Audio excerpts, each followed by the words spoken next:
સુરતમાં ખ્વાજા ગરીબ Nawaz welfare trust દ્વારા ઈદે મિલાદની ઉજવણી કરવામાં આવી હતી। 63 કિલોની કેક બનાવી ખ્વાજા ગરીબ નવાઝ વેલફેર ટ્રસ્ટ દ્વારા કેક બનાવવામાં આવી હતી। સુરતમાં ખ્વાજા ગરીબ નવાઝ વેલફેર ટ્રસ્ટ દ્વારા ઈદે મિલાદની ઉજવણી કરવામાં આવી હતી અને 63 કિલોની કેક બનાવી ખ્વાજા ગરીબ નવાઝ વેલફેર ટ્રસ્ટ દ્વારા કેક બનાવવામાં આવી હતી। દર વર્ષે ખ્વાજા ગરીબ નવાઝ વેલફેર ટ્રસ્ટની મહિલાઓ દ્વારા કેક જાતે બનાવવામાં આવે છે, તો સાથે શેરની તથા લંગરનું પણ આયોજન કરવામાં આવ્યું હતું।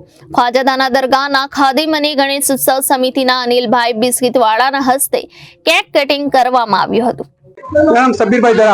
आज क्या कार्यक्रम रखा गया था, किस टाइम पे? आज ये हमारा जो होपीपुरा के अंदर ख्वाजा गरीब नवाज वेलफेयर ट्रस्ट का जो हमारा जहाँ पे मेडिकल स्टोर है वो ट्रस्ट की जो ऑफिस है वहाँ पर हमने बहुत सारे प्रोग्राम करे। और खास हमारा ये प्रोग्राम ये था कि हमारे जो विलादत हमारे पैगम्बर की विलादत का दिन का जो खुशी का दिन था, जो उस खुशी के अंदर यानी जो हम लोग मिलाद की खुशी जो बोलते हैं उसमें खुशी मनाते हैं, जिससे जुलूस निकलता है। इसके अंदर दूसरे प्रोग्राम होते हैं, तो हमने पहला प्रोग्राम ये करा कि हमने सूरत शहर के कमोबेश 15 हॉस्पिटलों के अंदर 1200 फूड पैकेट तकसीम करे मरीजों को। इसके बाद दूसरा हमने प्रोग्राम करा, यहाँ जो हमारे अहले बैत होती है जो जिसको हमको यानी सरकार के यानी आल कहते हैं, उनको 63 किट अनाज की दी ताकि वो लोग भी खुशी में शामिल हो सके।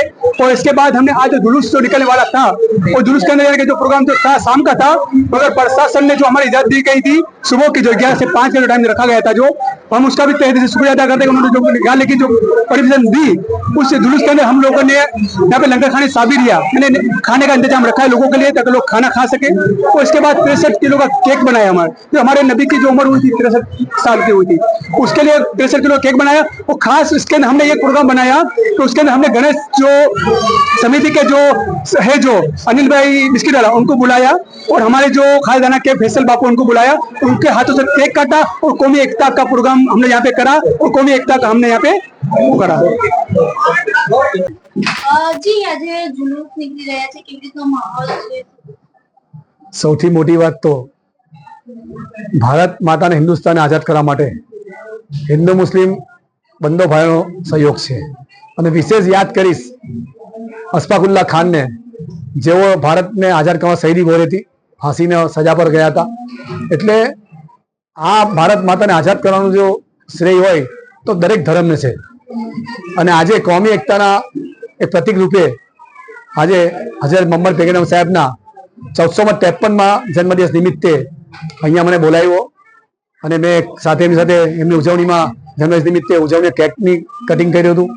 મને આનંદ છે કે સમગ્ર સુરતમાં ભલે વાતાવરણ કોઈ ગમે તે માનતા હોય, પરંતુ લોકલ દરેક હિન્દુ મુસ્લિમ ભાઈઓ એકબીજા હજુ પણ સંબંધમાં છે, ધંધાદારી પાર્ટનર પણ હોય છે ને બધા ખૂબ સારી રીતે કામ કરતા હોય છે।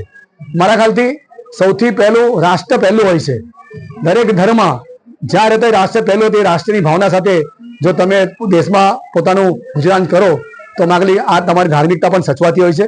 મને વિશ્વાસ છે કે આજે આ લોકો અહીંયા પોતાનું કાર્ય કરે છે, પરંતુ આવતીકાલે ભગવાન ગણેશજી વિસર્જન ત્યારે તેઓ પાણી પરબ પર લગાવીને પોતાની શુભેચ્છા લોકોને આપવાના છે।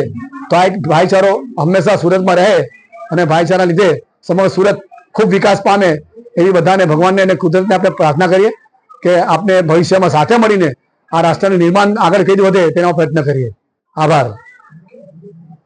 Bureau report Janadesh news Surat.